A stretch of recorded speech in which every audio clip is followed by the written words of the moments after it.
Hi అండి, welcome to RR collection అండి. నేను సుహాసిని. ఇప్పుడు మీకు last time white bone soup చూపించానండి. ఇప్పుడు రెడ్ బోన్ సూపు చూపిస్తాను. ఇవి చిగురు ముక్కులు అంటారు. ఇవి చాలా బాగుంటాయండి. ఇవి ఒక్కసారి కడుక్కొని కుక్కర్లో వేసేస్తున్నానండి. ఎక్కువ సార్లు కడిగితే దానిలో ఉన్న జ్యూస్ అంతా పోద్ది, అందువల్ల. ఇప్పుడు కట్ చేసిన ఒక ఆనియన్ వేసేస్తున్నాను. ఒక 2 టమాటాలు వేసేస్తున్నాను. లాస్ట్ టైం చూపించిన దానికి ఇప్పుడు చేసేదానికి ఇది డిఫరెంట్ గా ఉంటదండి. తగినంత సాల్ట్, మీ టేస్ట్ కి తగినంత సాల్ట్ వేసుకోండి. నేను 1.5 స్పూను సాల్ట్ వేసాను. ఒక 1/2 టేబుల్ స్పూను పసుపు వేస్తున్నాను. 1 టేబుల్ స్పూను ధనియాల పొడి వేస్తున్నాను.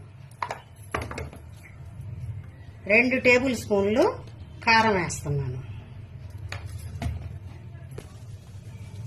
1.5 టేబుల్ స్పూను అల్లం వెల్లుల్లి పేస్ట్ వేస్తున్నాను.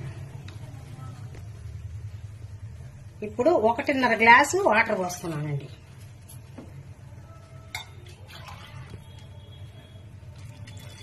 దీన్ని ఒక 8 విజిల్స్ తెప్పించుకుంటే చాలండి. ఇప్పుడు దీన్ని బాగా మనం అన్నీ కలిసేలాగా కలిపేసి కుక్కర్ మూత పెట్టేసి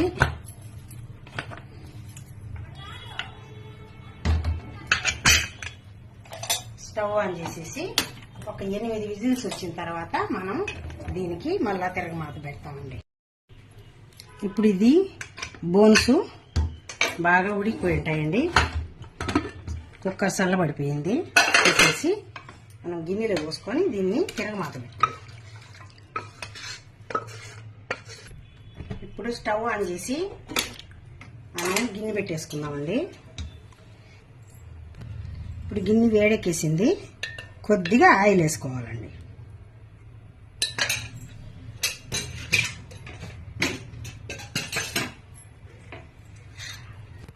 ఇప్పుడు ఆయిల్ వేడెక్కేసింది.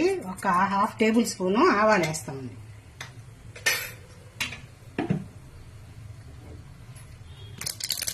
ఇప్పుడు కొద్దిగా ఆనియన్, కరివేపాకు వేద్దాం.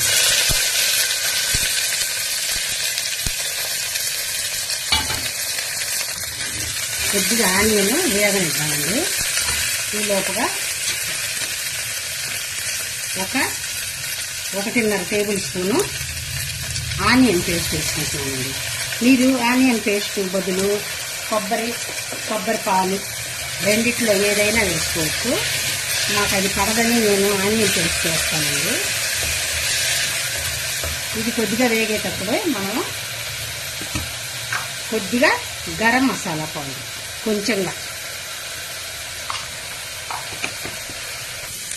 ఈ విధంగా ఆనియన్ అంతా బాగా వేగిపోయిందండి. ఇప్పుడు మనం ఇందులో ఇది పోసేస్తాం. ఈ సూపునంతా ఇందులో పోసేద్దామండి. పోసి ఒక 1/2 గ్లాసు వాటర్,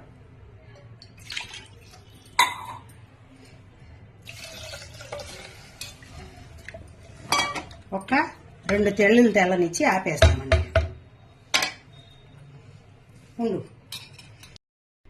ఇప్పుడు 2 స్పూన్లు పెరుగు వేస్తానండి.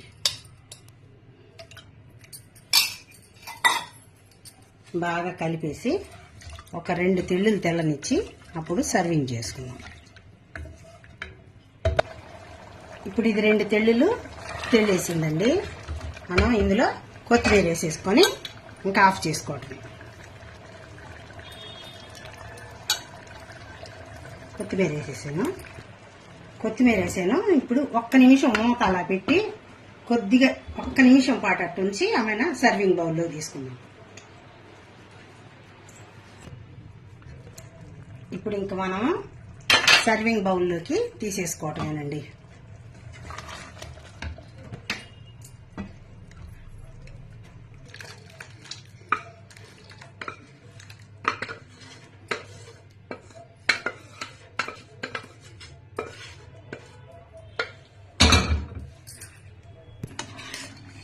ఇప్పుడు చిగురు ఎముకలు కర్రీ రెడీ అయిపోయిందండి. మనం ఇప్పుడు సర్వింగ్ చేసుకోవటమే. ఇది చాలా హెల్తీ అండి. పిల్లలకి, పెద్దవాళ్ళకి అందరికీ మంచిది. మీరు తప్పకుండా ట్రై చేయండి. లైక్ చేయండి, షేర్ చేయండి, సబ్స్క్రైబ్ చేయండి. నా వీడియో లాస్ట్ వరకు చూసినందుకు మీకు అందరికీ థ్యాంక్స్ అండి. బాయ్ అండి. నెక్స్ట్ ఇంకో మంచి వీడియోతో కలుస్తాను.